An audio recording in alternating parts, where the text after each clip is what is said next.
천국은 무엇으로 누리는가라는 말씀으로 함께 은혜를 나누겠습니다. 변화산상에서의 예수님의 변화는 우리에게 우리 눈으로 보는 것이 다 참된 것이 아니라는 것을 말해줍니다. 예수님의 제자들이 예수님을 보았을 때 예수님은 갈릴리 사람이었습니다. 예수님은 체력적으로도 굉장히 약하신 분이었어요. 그래서 십자가에 달렸을 때 양쪽의 강도는 아직 죽지 않았는데 예수님은 이미 죽었어요. 그래서 그 로마 백부장뿐만 아니라 로마의 병사들이 예수님을 보면서 이상하게 여겼다는 거예요. 예수님께서 흠마할 만한 것이 없었다고 성경은 분명히 기록하고 있잖아요. 그런데 그 제자들이 그런 예수님과 함께 변화산에 올랐을 때 예수님이 변화를 눈처럼 하얗게 어떻게 손으로 빨아서 빨 수 없을 정도로 하얀 옷을 입으신 정말 그 놀라운 모습으로 변화하는 것을 제자들이 보잖아요. 내가 눈으로 보고 있었던 예수님이 진정한 예수님이 아니었다라는 것을 이 제자들이 그것을 통해 체험하게 되는 것을 보는 것이죠. 우리도 마찬가지입니다. 우리가 이 땅을 믿음의 눈으로 바라볼 때와 또 이 세상 사람의 눈으로 바라볼 때는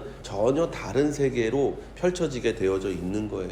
그래서 우리가 믿음의 눈으로 이 세상을 바라본다는 것을 계속해서 강조하고 계속해서 우리가 말하는 이유가 바로 거기에 있는 것이죠. 적각구리로는 가나안 땅에 이스라엘 민족이 들어갔습니다. 들어갔는데 그 산지에 병거가 있는, 그 당시에 병거가 있다는 것은 탱크를 가지고 있는 거잖아요. 이스라엘 민족은 병거가 없어요. 근데 그 사람들은 병거가 있어요. 탱크를 가지고 있는 거예요. 탱크를 가진 부대와 탱크가 없는 진짜 맨손으로 싸우는 부대가 지금 전쟁을 하려고 하고 있는 거예요. 근데 이스라엘 민족이 거기서 다 낙담하고 실망하고, 그래서 산지에 있는 그 이민족을 쫓아낼 수 없을 때에 갈렙이 여호수아에게 뭐라고 얘기합니까? 내게 저 산지를 주십시오. 그때 모세가 하나님을 통해 내게 약속하신 저 산지를 내게 주십시오라고 말하는 그 80 넘은 노인이 그 산지를 기어코 차지하는 것을 보는 거잖아요. 젊은이는 차지하지 못했던 땅을 그 83세 된 노인이 그 땅을 차지하는 것을 우리가 여호수아서를 통해서 읽게 됩니다. 그 차이가 무엇입니까? 바로 갈렙은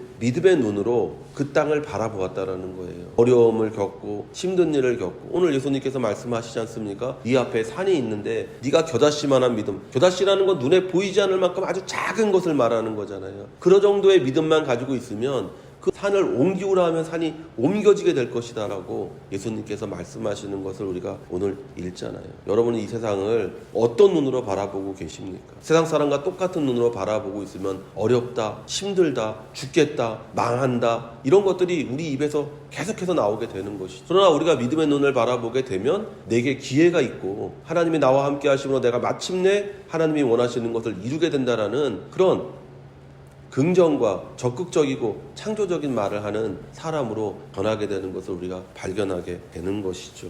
디모데후서 3장 16절에서 17절에 모든 성경은 하나님의 감동으로 된 것으로 교훈과 책망과 바르게 함과 의로 교육하기에 유익하니 이는 하나님의 사람으로 온전하게 하며 모든 선한 일을 행할 능력을 갖추게 하려 함이라. 우리가 믿음을 가지고 세상을 바라보려면 그 바탕이 뭐냐? 하나님의 말씀이어야 된다는 거예요. 하나님의 말씀이 없는 믿음은 헛된 믿음입니다. 그건 마인드 컨트롤이에요. 마인드 컨트롤과 하나님의 믿음은 다른 거예요. 성경을 기준으로 세상과 자신을 바라볼 때 우리는 참된 천국을 누리는 사람이 되는 거예요. 모세가 애굽의 이스라엘 민족을 구원하라는 하나님의 지시를 받을 때 그는 하나님께 자신이 이스라엘의 구원자가 될 수 있는 증거를 요구합니다. 하나님이 그에게 세 가지 증거를 제시하십니다. 모세가 들고 있던 지팡이가 뱀으로 변하고 다시 능력의 지팡이로 변하는 증거를 제시하십니다. 모세의 손을 가슴에 넣었다 빼니 문둥병이 걸려 손이 하얗게 변한 후에 다시 손을 넣었다가 빼니 손이 온전하게 되는 증거를 제시합니다. 그리고 세 번째로 하나님은 나일강에 물을 떠서 땅에 쏟으면 그 물이 피로 변하는 증거를 제시해요. 이 세 가지의 증거가 바로 너가 이스라엘의 구원자가 된다라는 증거예요. 그런데 이 세 가지가 다 무엇과 관련이 있냐? 모세와 관련이 있어요. 모세가 가진 것, 모세의 손, 그리고 모세가 하는 행동을 나타내고 있잖아요. 무엇입니까? 우리가 하는 일이 그와 같다는 거예요. 우리가 무엇인가를 의지하고 사는데 그게 뭐예요? 뱀이라는 겁니다. 여러분이 지금 하나님 이외에 무언가를 붙잡고 있으면 여러분 그것이 뱀이에요. 여러분을 타락하게 하고 여러분을 멸망으로 인도하는 거예요. 그리고 두 번째가 손을 눕는 거잖아요. 자기 자신 존재를 깨닫는 거예요. 자신이 어떤 자임을 깨닫지 못하면 여러분은 결단코 하나님의 사람으로 또 하나님이 예비하신 것을 조금도 누릴 수가 없는 거예요. 그리고 애굽의 나일강이 뜨는 물이 피가 된다는 것이죠. 그 나일강이라는 것이 무엇인지를 가만히 생각해 보십시오. 애굽을 풍요하게 하는 거예요. 그런데 그것이 무엇으로 이루어졌냐? 피로 이루어졌다라는 것을 하나님께서 말하는 거예요.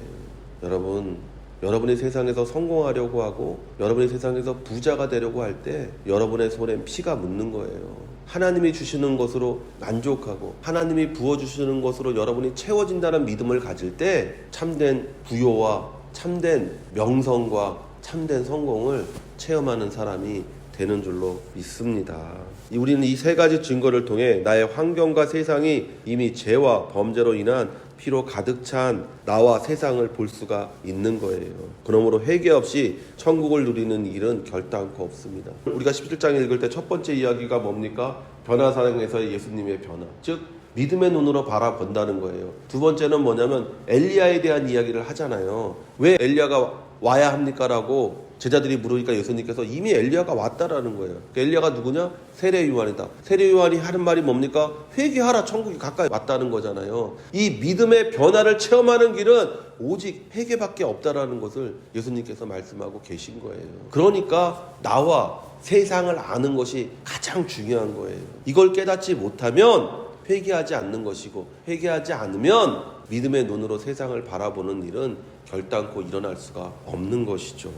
그들이 무리에게 이르매 한 사람이 예수께 와서 꿇어 엎드려 이르되 주여 내 아들을 불쌍히 여기소서. 그가 간질로 심히 고생하며 자주 불에도 넘어지며 물에도 넘어지는지라 내가 주의 제자들에게 데리고 왔으나 능히 고치지 못하더이다. 변화산에서 내려온 예수님과 그의 제자들이 본 세상은 변화산에서의 그 놀라움과 얼마나 다릅니까? 평안과 기쁨이 없는 것이 세상의 모습입니다. 오직 다른 사람의 비참함 위에 세워진 쾌락만이 존재하는 것이 지금 우리가 보고 있는 세상입니다. 변화산에서 내려오자마자 이들이 본 모습이 뭐냐? 한 아버지의 슬픔을 보는 거죠. 자기 아들이 간질에 걸려서 불에도 쓰러지고 물에도 쓰러지고, 이것이 바로 세상이라는 거예요. 이것이 바로 세상 사람들이라는 거예요. 성공을 위해서 불에도 뛰어들고 물에도 뛰어드는 사람들, 부요를 위해서 물에도 뛰어들고 불에도 뛰어드는 사람들, 자기가 무엇을 위해서 사는지, 자기가 무엇 때문에 사는지, 자기가 왜 살아야 되는지, 자기가 어떻게 살아야 되는지를 생각하지 못하고 그저 물불을 가리지 않고 자신의 이익과 자신의 정욕과 자신의 쾌락을 위해서 이리저리 뛰어다니는 사람들, 변화산에서 보았던 그 놀라운 모습들과 이 세상에서 지금 보고 있는 이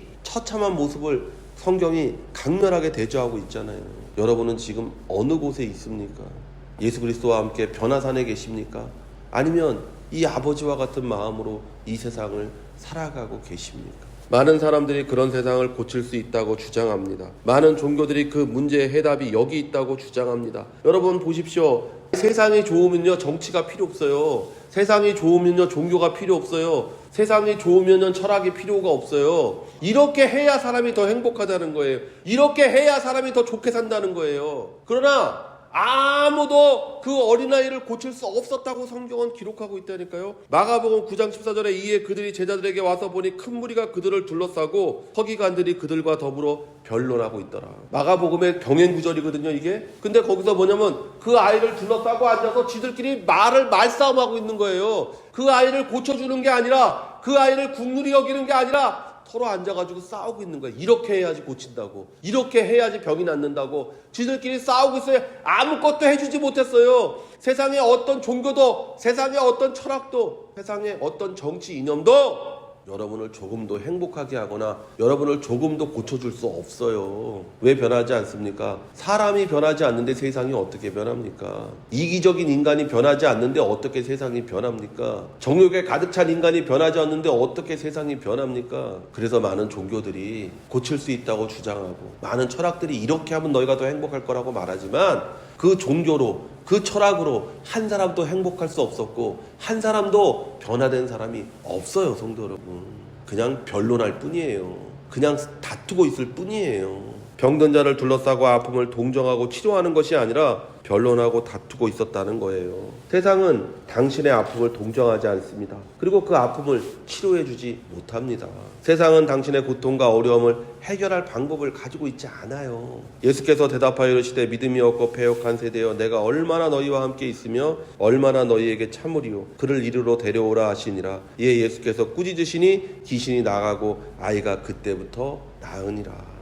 그러나 예수님은 그 귀신 들린 아이를 고쳐주셨습니다. 우리의 삶의 문제를 해결하실 수 있는 유일하신 분은 예수 그리스도입니다. 그분이 그것을 위해서 이 땅에 오신 거예요. 그리고 그분이 우리에게 그것을 말씀하고 계신 거예요.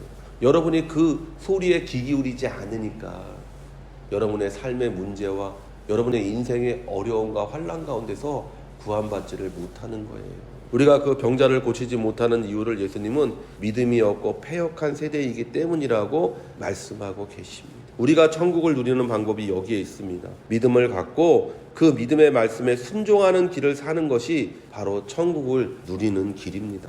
로마서 4장 18절에서 22절에 아브라함이 바랄 수 없는 중에 바라고 얻었으니 이는 내 후손이 이 같으리라 하신 말씀대로 많은 민족이 조상이 되게 하려 하심이라. 그가 100세나 되어 자기 몸이 죽은 것 같고 사라의 태가 죽은 것 같음을 알고도 믿음이 약하여지지 아니하고 믿음이 없어 하나님의 약속을 의심하지 않고 믿음으로 견고하여져서 하나님께 영광을 돌리며 약속하신 그것을 또한 능히 이루실 줄을 확신하였으니 그러므로 그것이 그에게 의로 여겨졌느니라. 아브라함을 한마디로 우리에게 바울이 설명하는데 뭐냐? 이 사람은 믿음이 있는 사람이었다. 믿음이 뭐냐? 바랄 수 없는 중에 바라는 거다. 사람들이 다 포기했을 때 그럼에도 불구하고 믿는 사람이 믿음의 사람이라고 얘기하고 있어요. 보세요. 100세나 되었습니다. 사라의 태가 죽었다고 아브라함이 바보라고 생각하는 사람들이 많아요. 예수 믿는 사람들이 바보라고 생각하는 사람들이 많아요. 말도 안 되는 걸 믿는다고 생각하는 사람들이 많아요. 아니에요, 성도 여러분. 나도 알아요, 그것이 안 되는 걸. 아브라함도 알고 있었어요. 내 아내가 애를 가질 수 없다라는 것을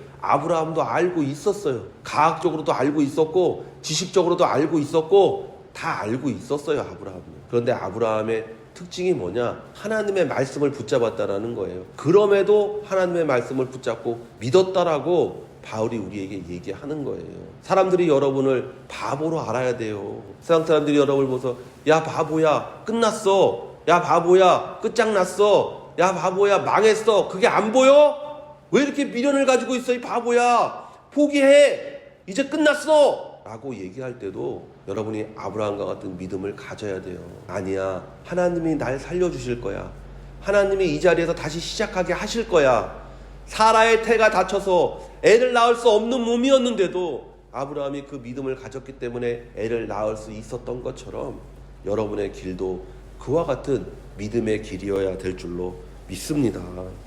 우리가 아브라함과 같은 믿음과 순종의 삶을 살 때 우리는 하나님이 예비한 모든 것을 누리는 복된 사람이 되는 것입니다. 이때 제자들이 조용히 예수께 나와 이르되 우리는 어찌하여 쫓아내지 못하였나이까? 이르시되 너희 믿음이 작은 까닭이니라. 진실로 너희에게 이르노니 만일 너희에게 믿음이 저다시 한 알만큼만 있어도 이 산을 향하여 여기서 저기로 옮겨지라 하면 옮겨질 것이요 또 너희가 못할 것이 없으리라. 예수님은 우리가 큰 믿음을 가져야 한다고 말하지 않습니다. 저다시만한 믿음만으로도 우리는 천국을 마음껏 누릴 수가 있습니다. 작은 믿음은 작은 순종의 실천으로부터 시작되는 거예요. 믿음이 뭡니까? 믿습니다가 아니에요. 믿음의 행동을 하는 거예요. 작은 순종을 하는 거예요. 아주 작은 것부터 시작하는 거예요. 예수님께서 우리에게 말씀하시잖아요. 작은 것에 충성해라. 그러면 내가 너에게 큰 거를 맡겨줄게. 이 작은 것부터 행하는 거예요. 아주 작은 것. 아침에 첫 시간을 하나님께 드리는 것부터 시작해 보는 거예요. 일어나자마자 하나님께 기도하고 말씀을 읽는 것부터 시작해 보는 거예요. 그리고 그 작은 믿음이 쌓이면 그 작은 믿음을 통해 놀라운 역사를 일으키게 된다고 성경이 우리에게 말하고 있는 거예요. 그러므로 말씀에 순종해서 믿음의 삶을 살고 그 믿음의 삶을 통해 천국을 누리는 성도 되시기를 예수의 이름으로 축원을 드립니다.